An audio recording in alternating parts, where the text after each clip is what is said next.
जय जय श्री सीताराम। जय बालाजी सरकार। प्रिय भक्तों, आप सभी को मेरा सादर नमस्कार।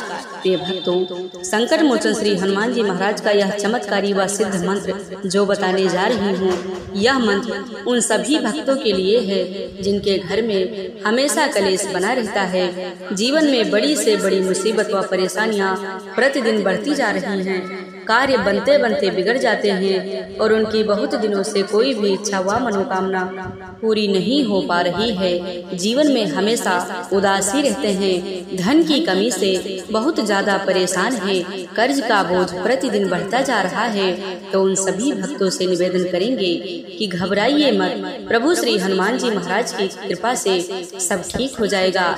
आपका बड़े से बड़ा दुर्भाग्य भी सौभाग्य में बदल जाएगा।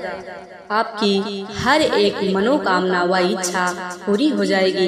प्रभु श्री हनुमान जी महाराज का ध्यान करके यह मंत्र शक्तिशाली व सिद्ध मंत्र 108 बार अपने मोबाइल पर सुने और प्रभु जी का विशेष ध्यान करके उनका नित्य जाप करें। प्रभु श्री हनुमान जी महाराज की ऐसी कृपा होगी जिससे आपके जीवन के समस्त प्रकार के विघ्न बाधा, रोग भय, संकट व घर में बना कलेश, भूत प्रेत जैसी बनी नकारात्मक शक्तियाँ दूर हो जाएंगी। प्रभु श्री हनुमान जी महाराज से आपके जीवन में सदा सर्वदा मंगल एवं कल्याण ही करेंगे। प्रिय भक्तों, यह महाशक्तिशाली व सिद्ध मंत्र इतना प्रभावशाली है कि जो भक्त सच्चे मन से प्रभु श्री हनुमान जी महाराज का ध्यान करके सुन भी लेता है तो यकीन मानिए स्वयं बजरंगबली जी उस भक्त के घर का सभी कलेश, बड़ी से बड़ी मुसीबत व संकट, कार्यों में आने वाली सभी विघ्न बाधा रुकावट दूर कर देते हैं। उसकी बड़ी से बड़ी इच्छा व मनोकामना पल भर में पूरी कर देते हैं और जीवन में खुशियाँ ही खुशियाँ भर देते हैं। प्रिय भक्तों, संकट मोचन श्री हनुमान जी महाराज का ध्यान करके इस महाशक्तिशाली मंत्र को जरूर सुने। इस मंत्र को सुनने मात्र से ही भक्तों के जीवन की सभी दुख, दर्द, रोग, भय, संकट व दुर्भाग्य हमेशा के लिए दूर हो जाएगा और जीवन में सुख, समृद्धि व संपन्नता भर जाती है। प्रिय भक्तों, आइए बिना देर किए इस महाशक्तिशाली मंत्र को सुने।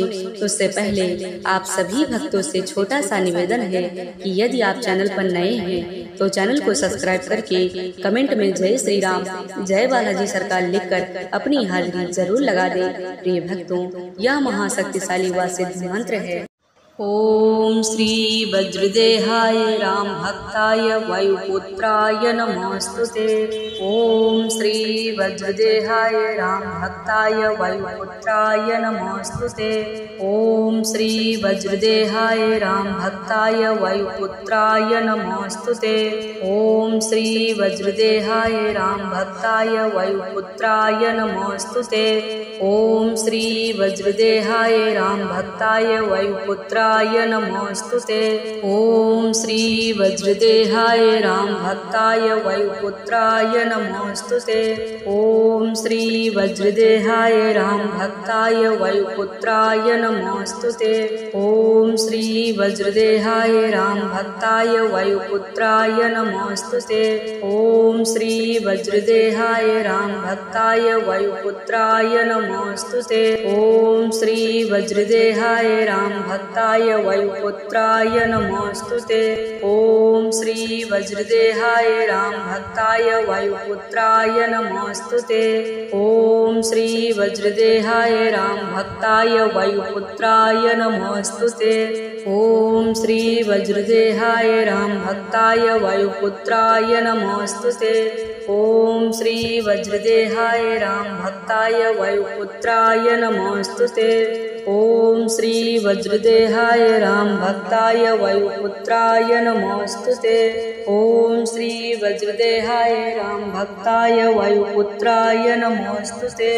ओम श्री वज्रदेहाय राम भक्ताय वायुपुत्राय नमोस्तुते।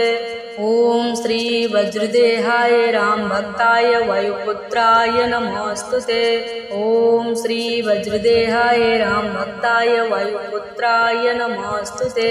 ओम श्री वज्रदेहाय राम भक्ताय वायुपुत्राय नमोस्तुते। ओम श्री वज्रदेहाय राम भक्ताय वायुपुत्राय नमोस्तुते। ओम श्री वज्रदेहाय राम भक्ताय वायुपुत्राय नमोस्तुते। ओम श्री वज्रदेहाय राम भक्ताय वायुपुत्राय नमोस्तुते। ओम श्री वज्रदेहाय राम भक्ताय वायुपुत्राय नमोस्तुते। ओम श्री वज्रदेहाय राम भक्ताय वायुपुत्राय नमोस्तुते। ओम श्री वज्रदेहाय राम भक्ताय वायुपुत्राय नमोस्तुते। ओम श्री वज्रदेहाय राम भक्ताय वायुपुत्राय नमोस्तुते। ओम श्री वज्रदेहाय राम भक्ताय वायुपुत्राय नमोस्तुते। ओम श्री वज्रदेहाय राम भक्ताय वायुपुत्राय नमोस्तुते। ओम श्री वज्रदेहाय राम भक्ताय वायुपुत्राय नमोस्तुते। ओम श्री वज्रदेहाय राम भक्ताय वायुपुत्राय नमोस्तुते। ओम श्री वज्रदेहाय राम भक्ताय वायुपुत्राय नमोस्तुते। ओम श्री वज्रदेहाय राम भक्ताय वायुपुत्राय नमोस्तुते। ओम श्री वज्रदेहाय राम भक्ताय वायुपुत्राय नमोस्तुते। ओम श्री वज्रदेहाय राम भक्ताय वायुपुत्राय नमोस्तुते। ओम श्री वज्रदेहाय राम भक्ताय वायुपुत्राय नमोस्तुते। ओम श्री वज्रदेहाय राम भक्ताय वायुपुत्राय नमोस्तुते। ओम श्री वज्रदेहाय राम भक्ताय वायुपुत्राय नमोस्तुते। ओम श्री वज्रदेहाय राम भक्ताय वायुपुत्राय नमोस्तुते। ओम श्री वज्रदेहाय राम भक्ताय वायुपुत्राय नमोस्तुते। ओम श्री वज्रदेहाय राम भक्ताय वायुपुत्राय नमोस्तुते। ओम श्री वज्रदेहाय राम भक्ताय वायुपुत्राय नमोस्तुते। ओम श्री वज्रदेहाय राम भक्ताय वायुपुत्राय नमोस्तुते। ओम श्री वज्रदेहाय राम भक्ताय वायुपुत्राय नमोस्तुते। ओम श्री वज्रदेहाय राम भक्ताय वायुपुत्राय नमोस्तुते। ओम श्री वज्रदेहाय राम भक्ताय वायुपुत्राय नमोस्तुते। ओम श्री वज्रदेहाय राम भक्ताय वायुपुत्राय नमोस्तुते। ओम श्री वज्रदेहाय राम भक्ताय वायुपुत्राय नमोस्तुते। ओम श्री वज्रदेहाय राम भक्ताय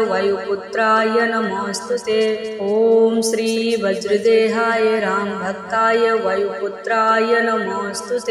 ओम श्री वज्रदेहाय राम भक्ताय वायुपुत्राय नमोस्तुते। ओम श्री वज्रदेहाय राम भक्ताय वायुपुत्राय नमोस्तुते। ओम श्री वज्रदेहाय राम भक्ताय वायुपुत्राय नमोस्तुते।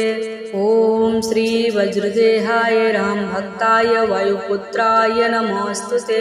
ओम श्री वज्रदेहाय राम भक्ताय वायुपुत्राय नमोस्तुते। ओम श्री वज्रदेहाय राम भक्ताय वायुपुत्राय नमोस्तुते। ओम श्री वज्रदेहाय राम भक्ताय वायुपुत्राय नमोस्तुते। ओम श्री वज्रदेहाय राम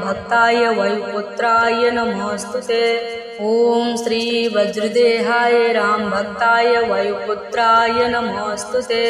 ओम श्री वज्रदेहाय राम भक्ताय वायुपुत्राय नमोस्तुते। ओम श्री वज्रदेहाय राम भक्ताय वायुपुत्राय नमोस्तुते। ओम श्री वज्रदेहाय राम भक्ताय वायुपुत्राय नमोस्तुते। ओम श्री वज्रदेहाय राम भक्ताय वायुपुत्राय नमोस्तुते। ओम श्री वज्रदेहाय राम भक्ताय वायुपुत्राय नमोस्तुते। ओम श्री वज्रदेहाय राम भक्ताय वायुपुत्राय नमोस्तुते। ओम श्री वज्रदेहाय राम भक्ताय वायुपुत्राय नमोस्तुते। ओम श्री वज्रदेहाय राम भक्ताय वायुपुत्राय नमोस्तुते। ओम श्री वज्रदेहाय राम भक्ताय वायुपुत्राय नमोस्तुते। ओम श्री वज्रदेहाय राम भक्ताय वायुपुत्राय नमोस्तुते। ते। ओम श्री वज्रदेहाय राम भक्ताय वायुपुत्राय नमोस्तु ते। ओम श्री वज्रदेहाय राम भक्ताय वायुपुत्राय नमोस्तु ते। ओम श्री वज्रदेहाय राम भक्ताय वायुपुत्राय नमोस्तु ते। ओम श्री वज्रदेहाय राम भक्ताय वायुपुत्राय नमोस्तु ते। ओम श्री वज्रदेहाय राम भक्ताय वायुपुत्राय नमोस्तु ते। ओम श्री वज्रदेहाय राम भक्ताय वायुपुत्राय नमोस्तु ते। ओम श्री वज्रदेहाय राम भक्ताय वायुपुत्राय नमोस्तु ते। ओम श्री वज्रदेहाय राम भक्ताय वायुपुत्राय नमोस्तु ते। ओम श्री वज्रदेहाय राम भक्ताय वायुपुत्राय नमोस्तु ते। ओम श्री वज्रदेहाय राम भक्ताय वायुपुत्राय नमोस्तु ते। ओम श्री वज्रदेहाय राम भक्ताय वायुपुत्राय नमोस्तु ते। ओम श्री वज्रदेहाय राम भक्ताय वायुपुत्राय नमोस्तु ते। ओम श्री वज्रदेहाय राम भक्ताय वायुपुत्राय नमोस्तु ते। ओम श्री वज्रदेहाय राम भक्ताय वायुपुत्राय नमोस्तु ते। ओम श्री वज्रदेहाय राम भक्ताय वायुपुत्राय नमोस्तु ते। ओम श्री वज्रदेहाय राम भक्ताय वायुपुत्राय नमोस्तु ते।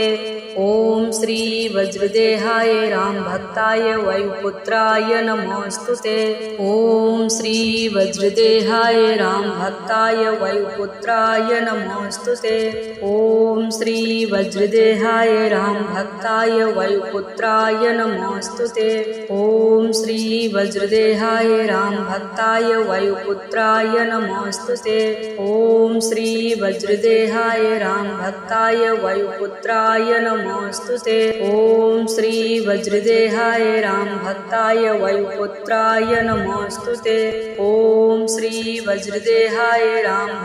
वायुपुत्राय नमोस्तु ते।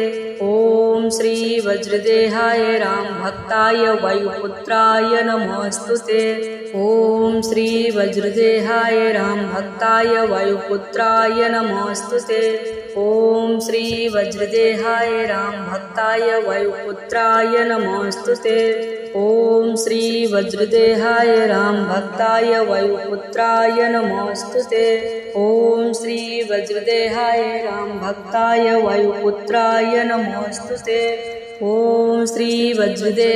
राम भक्ताय वायुपुत्राय नमोस्तु ते। ओम श्री वज्रदेहाय राम भक्ताय वायुपुत्राय नमोस्तु ते। ओम श्री वज्रदेहाय राम भक्ताय वायुपुत्राय नमोस्तु ते। ओम श्री वज्रदेहाय राम भक्ताय वायुपुत्राय नमोस्तु ते। ओम श्री वज्रदेहाय राम भक्ताय वायुपुत्राय नमोस्तु ते। ओम श्री वज्रदेहाय राम भक्ताय वायुपुत्राय नमोस्तु ते। ओम श्री वज्रदेहाय राम भक्ताय वायुपुत्राय नमोस्तु ते। ओम श्री वज्रदेहाय राम भक्ताय वायुपुत्राय नमोस्तु ते। ओम श्री वज्रदेहाय राम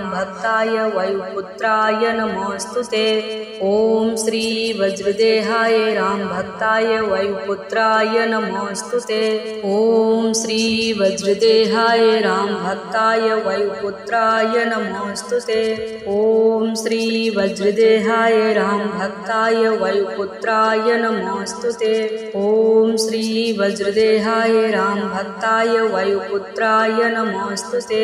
ओम श्री वज्रदेहाय राम भक्ताय वायुपुत्राय नमोस्तु ते। ओम श्री वज्रदेहाय राम भक्ताय वायुपुत्राय नमोस्तु ते। ओम श्री वज्रदेहाय राम भक्ताय वायुपुत्राय नमोस्तु ते। ओम श्री वज्रदेहाय राम भक्ताय वायुपुत्राय नमोस्तु ते। ओम श्री वज्रदेहाय राम भक्ताय वायुपुत्राय नमोस्तु ते। ओम श्री वज्रदेहाय राम भक्ताय वायुपुत्राय नमोस्तु ते। ओम श्री वज्रदेहाय राम भक्ताय वायुपुत्राय नमोस्तु ते। ओम श्री वज्रदेहाय राम भक्ताय वायुपुत्राय नमोस्तु ते। ओम श्री वज्रदेहाय राम भक्ताय वायुपुत्राय नमोस्तुते। ओम श्री वज्रदेहाय राम भक्ताय वायुपुत्राय नमोस्तुते। ओम श्री वज्रदेहाय राम भक्ताय वायुपुत्राय नमोस्तुते। ओम श्री वज्रदेहाय राम भक्ताय वायुपुत्राय नमोस्तुते। ओम श्री वज्रदेहाय राम भक्ताय वायुपुत्राय नमोस्तुते। ओम श्री वज्रदेहाय राम भक्ताय वायुपुत्राय नमोस्तुते। ओम श्री वज्रदेहाय राम भक्ताय वायुपुत्राय नमोस्तुते। ओम श्री वज्रदेहाय राम भक्ताय वायुपुत्राय नमोस्तुते। ओम श्री वज्रदेहाय राम भक्ताय वायुपुत्राय नमोस्तुते। ओम श्री वज्रदेहाय राम भक्ताय वायुपुत्राय नमोस्तुते। ओम श्री वज्रदेहाय राम भक्ताय वायुपुत्राय नमोस्तुते। ओम श्री वज्रदेहाय राम भक्ताय वायुपुत्राय नमोस्तुते। ओम श्री वज्रदेहाय राम भक्ताय वायुपुत्राय नमोस्तुते। ओम श्री वज्रदेहाय राम भक्ताय वायुपुत्राय नमोस्तुते। ओम श्री वज्रदेहाय राम भक्ताय वायुपुत्राय नमोस्तुते। ओम श्री वज्रदेहाय राम भक्ताय वायुपुत्राय नमोस्तुते। ओम श्री वज्रदेहाय राम भक्ताय वायुपुत्राय नमोस्तुते। ओम श्री वज्रदेहाय राम भक्ताय वायुपुत्राय नमोस्तुते। ओम श्री वज्रदेहाय राम भक्ताय वायुपुत्राय नमोस्तुते। ओम श्री वज्रदेहाय राम भक्ताय वायुपुत्राय नमोस्तुते। ओम श्री वज्रदेहाय राम भक्ताय वायुपुत्राय नमोस्तुते। ओम श्री वज्रदेहाय राम भक्ताय वायुपुत्राय नमोस्तुते।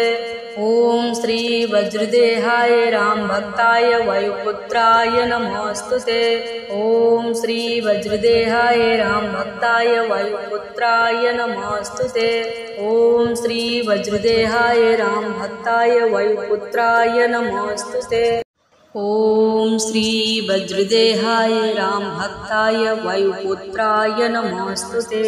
ओम श्री वज्रदेहाय राम भक्ताय वायुपुत्राय नमोस्तुते। ओम श्री वज्रदेहाय राम भक्ताय वायुपुत्राय नमोस्तुते। ओम श्री वज्रदेहाय राम भक्ताय वायुपुत्राय नमोस्तुते।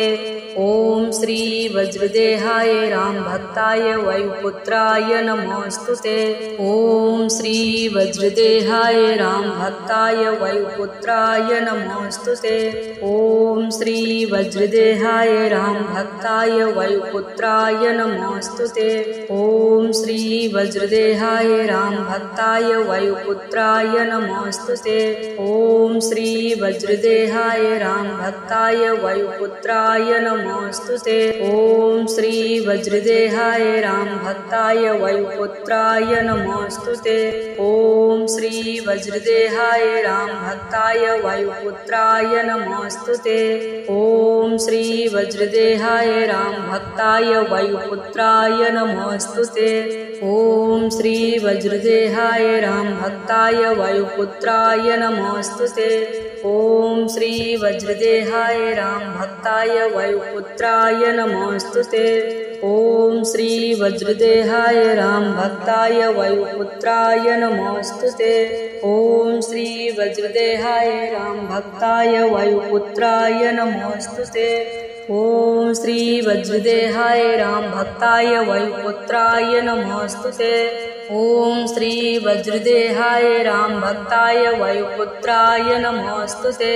ओम श्री वज्रदेहाय राम भक्ताय वायुपुत्राय नमोस्तुते। ओम श्री वज्रदेहाय राम भक्ताय वायुपुत्राय नमोस्तुते। ओम श्री वज्रदेहाय राम भक्ताय वायुपुत्राय नमोस्तुते। ओम श्री वज्रदेहाय राम भक्ताय वायुपुत्राय नमोस्तुते। ओम श्री वज्रदेहाय राम भक्ताय वायुपुत्राय नमोस्तुते। ओम श्री वज्रदेहाय राम भक्ताय वायुपुत्राय नमोस्तुते। ओम श्री वज्रदेहाय राम भक्ताय वायुपुत्राय नमोस्तुते। ओम श्री वज्रदेहाय राम भक्ताय वायुपुत्राय नमोस्तुते। ओम श्री वज्रदेहाय राम भक्ताय वायुपुत्राय नमोस्तुते। ओम श्री वज्रदेहाय राम भक्ताय वायुपुत्राय नमोस्तुते। ओम श्री वज्रदेहाय राम भक्ताय वायुपुत्राय नमोस्तुते। ओम श्री वज्रदेहाय राम भक्ताय वायुपुत्राय नमोस्तुते। ओम श्री वज्रदेहाय राम भक्ताय वायुपुत्राय नमोस्तुते। ओम श्री वज्रदेहाय राम भक्ताय वायुपुत्राय नमोस्तुते। ओम श्री वज्रदेहाय राम भक्ताय वायुपुत्राय नमोस्तुते। ओम श्री वज्रदेहाय राम भक्ताय वायुपुत्राय नमोस्तुते। ओम श्री वज्रदेहाय राम भक्ताय वायुपुत्राय नमोस्तुते। ओम श्री वज्रदेहाय राम भक्ताय वायुपुत्राय नमोस्तुते। ओम श्री वज्रदेहाय राम भक्ताय वायुपुत्राय नमोस्तुते। ओम श्री वज्रदेहाय राम भक्ताय वायुपुत्राय नमोस्तुते। ओम श्री वज्रदेहाय राम भक्ताय वायुपुत्राय नमोस्तुते। ओम श्री वज्रदेहाय राम भक्ताय वायुपुत्राय नमोस्तुते। ओम श्री वज्रदेहाय राम भक्ताय वायुपुत्राय नमोस्तुते। ओम श्री वज्रदेहाय राम भक्ताय वायुपुत्राय नमोस्तुते। ओम श्री वज्रदेहाय राम भक्ताय वायुपुत्राय नमोस्तुते। ओम श्री वज्रदेहाय राम भक्ताय वायुपुत्राय नमोस्तुते। ओम श्री वज्रदेहाय राम भक्ताय वायुपुत्राय नमोस्तुते। ओम श्री वज्रदेहाय राम भक्ताय वायुपुत्राय नमोस्तुते। ओम श्री वज्रदेहाय राम भक्ताय वायुपुत्राय नमोस्तुते। ओम श्री वज्रदेहाय राम भक्ताय वायुपुत्राय नमोस्तुते। ओम श्री वज्रदेहाय राम भक्ताय वायुपुत्राय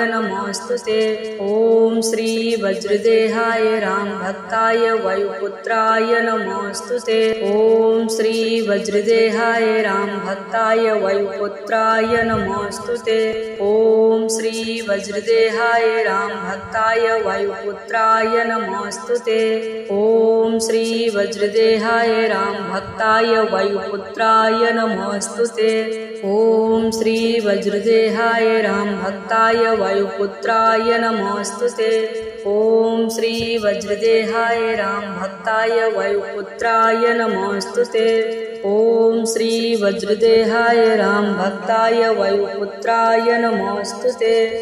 ओम श्री वज्रदेहाय राम भक्ताय वायुपुत्राय नमोस्तुते। ओम श्री वज्रदेहाय राम भक्ताय वायुपुत्राय नमोस्तुते। ओम श्री वज्रदेहाय राम भक्ताय वायुपुत्राय नमोस्तुते।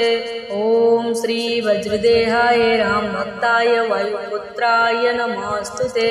ओम श्री वज्रदेहाय राम भक्ताय वायुपुत्राय नमोस्तुते। ओम श्री वज्रदेहाय राम भक्ताय वायुपुत्राय नमोस्तुते। ओम श्री वज्रदेहाय राम भक्ताय वायुपुत्राय नमोस्तुते। ओम श्री वज्रदेहाय राम भक्ताय वायुपुत्राय नमोस्तुते। ओम श्री वज्रदेहाय राम भक्ताय वायुपुत्राय नमोस्तुते। ओम श्री वज्रदेहाय राम भक्ताय वायुपुत्राय वायुपुत्राय नमोस्तुते। ओम श्री वज्रदेहाय राम भक्ताय वायुपुत्राय नमोस्तुते। ओम श्री वज्रदेहाय राम भक्ताय वायुपुत्राय नमोस्तुते। ओम श्री वज्रदेहाय राम भक्ताय वायुपुत्राय नमोस्तुते। ओम श्री वज्रदेहाय राम भक्ताय वायुपुत्राय नमोस्तुते। ओम श्री वज्रदेहाय राम भक्ताय वायुपुत्राय नमोस्तुते। ओम श्री वज्रदेहाय राम भक्ताय वायुपुत्राय नमोस्तुते। ओम श्री वज्रदेहाय राम भक्ताय वायुपुत्राय नमोस्तुते। ओम श्री वज्रदेहाय राम भक्ताय वायुपुत्राय नमोस्तुते। ओम श्री वज्रदेहाय राम भक्ताय वायुपुत्राय नमोस्तुते। ओम श्री वज्रदेहाय राम भक्ताय वायुपुत्राय नमोस्तुते। ओम श्री वज्रदेहाय राम भक्ताय वायुपुत्राय नमोस्तुते। ओम श्री वज्रदेहाय राम भक्ताय वायुपुत्राय नमोस्तुते। ओम श्री वज्रदेहाय राम भक्ताय वायुपुत्राय नमोस्तुते। ओम श्री वज्रदेहाय राम भक्ताय वायुपुत्राय नमोस्तुते। ओम श्री वज्रदेहाय राम भक्ताय वायुपुत्राय नमोस्तुते। ओम श्री वज्रदेहाय राम भक्ताय वायुपुत्राय नमोस्तुते। ओम श्री वज्रदेहाय राम भक्ताय वायुपुत्राय नमोस्तुते। ओम श्री वज्रदेहाय राम भक्ताय वायुपुत्राय नमोस्तुते। ओम श्री वज्रदेहाय राम भक्ताय वायुपुत्राय नमोस्तुते। ओम श्री वज्रदेहाय राम भक्ताय वायुपुत्राय नमोस्तुते। ओम श्री वज्रदेहाय राम भक्ताय वायुपुत्राय नमोस्तुते। ओम श्री वज्रदेहाय राम भक्ताय वायुपुत्राय नमोस्तुते। ओम श्री वज्रदेहाय राम भक्ताय वायुपुत्राय नमोस्तुते। ओम श्री वज्रदेहाय राम भक्ताय वायुपुत्राय नमोस्तुते। ओम श्री वज्रदेहाय राम भक्ताय वायुपुत्राय नमोस्तुते। ओम श्री वज्रदेहाय राम भक्ताय वायुपुत्राय नमोस्तुते। ओम श्री वज्रदेहाय राम भक्ताय वायुपुत्राय नमोस्तुते। ओम श्री वज्रदेहाय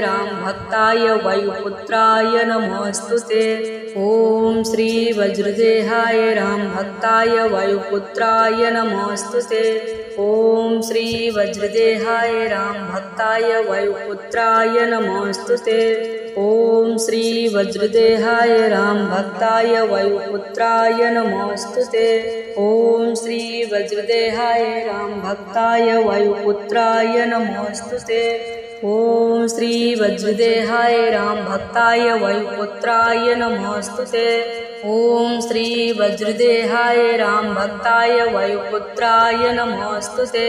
ओम श्री वज्रदेहाय राम भक्ताय वायुपुत्राय नमोस्तुते। ओम श्री वज्रदेहाय राम भक्ताय वायुपुत्राय नमोस्तुते। ओम श्री वज्रदेहाय राम भक्ताय वायुपुत्राय नमोस्तुते। ओम श्री वज्रदेहाय राम भक्ताय वायुपुत्राय नमोस्तुते। ओम श्री वज्रदेहाय राम भक्ताय वायुपुत्राय नमोस्तुते। ओम श्री वज्रदेहाय राम भक्ताय वायुपुत्राय नमोस्तुते। ओम श्री वज्रदेहाय राम भक्ताय वायुपुत्राय नमोस्तुते। ओम श्री वज्रदेहाय राम भक्ताय वायुपुत्राय नमोस्तुते। ओम श्री वज्रदेहाय राम भक्ताय वायुपुत्राय नमोस्तुते। ओम श्री वज्रदेहाय राम भक्ताय वायुपुत्राय नमोस्तुते। ओम श्री वज्रदेहाय राम भक्ताय वायुपुत्राय नमोस्तुते। ओम श्री वज्रदेहाय राम भक्ताय वायुपुत्राय नमोस्तुते। ओम श्री वज्रदेहाय राम भक्ताय वायुपुत्राय नमोस्तुते। ओम श्री वज्रदेहाय राम भक्ताय वायुपुत्राय नमोस्तुते।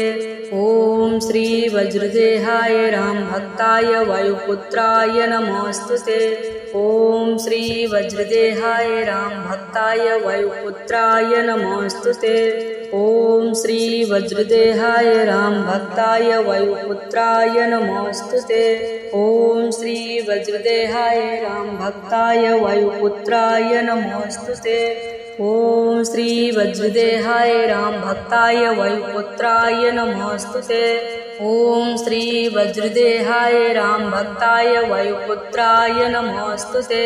ओम श्री वज्रदेहाय राम भक्ताय वायुपुत्राय नमोस्तुते। ओम श्री वज्रदेहाय राम भक्ताय वायुपुत्राय नमोस्तुते। ओम श्री वज्रदेहाय राम भक्ताय वायुपुत्राय नमोस्तुते। ओम श्री वज्रदेहाय राम भक्ताय वायुपुत्राय नमोस्तुते। ओम श्री वज्रदेहाय राम भक्ताय वायुपुत्राय नमोस्तुते। ओम श्री वज्रदेहाय राम भक्ताय वायुपुत्राय नमोस्तुते। ओम श्री वज्रदेहाय राम भक्ताय वायुपुत्राय नमोस्तुते। ओम श्री वज्रदेहाय राम भक्ताय वायुपुत्राय नमोस्तुते। ओम श्री वज्रदेहाय राम भक्ताय वायुपुत्राय नमोस्तुते। ओम श्री वज्रदेहाय राम भक्ताय वायुपुत्राय नमोस्तुते। ओम श्री वज्रदेहाय राम भक्ताय वायुपुत्राय नमोस्तुते। ओम श्री वज्रदेहाय राम भक्ताय वायुपुत्राय नमोस्तुते। ओम श्री वज्रदेहाय राम भक्ताय वायुपुत्राय नमोस्तुते। ओम श्री वज्रदेहाय राम भक्ताय वायुपुत्राय नमोस्तुते। ओम श्री वज्रदेहाय राम भक्ताय वायुपुत्राय नमोस्तुते। ओम श्री वज्रदेहाय राम भक्ताय वायुपुत्राय नमोस्तुते। ओम श्री वज्रदेहाय राम भक्ताय वायुपुत्राय नमोस्तुते। ओम श्री वज्रदेहाय राम भक्ताय वायुपुत्राय नमोस्तुते। ओम श्री वज्रदेहाय राम भक्ताय वायुपुत्राय नमोस्तुते। ओम श्री वज्रदेहाय राम भक्ताय वायुपुत्राय नमोस्तुते। ओम श्री वज्रदेहाय राम भक्ताय वायुपुत्राय नमोस्तुते। ओम श्री वज्रदेहाय राम भक्ताय वायुपुत्राय नमोस्तुते। ओम श्री वज्रदेहाय राम भक्ताय वायुपुत्राय नमोस्तुते। ओम श्री वज्रदेहाय राम भक्ताय वायुपुत्राय नमोस्तुते। ओम श्री वज्रदेहाय राम भक्ताय वायुपुत्राय नमोस्तुते। ओम श्री वज्रदेहाय राम भक्ताय वायुपुत्राय नमोस्तुते। ओम श्री वज्रदेहाय राम भक्ताय वायुपुत्राय नमोस्तुते। ओम श्री वज्रदेहाय राम भक्ताय वायुपुत्राय नमोस्तुते। ओम श्री वज्रदेहाय राम भक्ताय वायुपुत्राय नमोस्तुते। ओम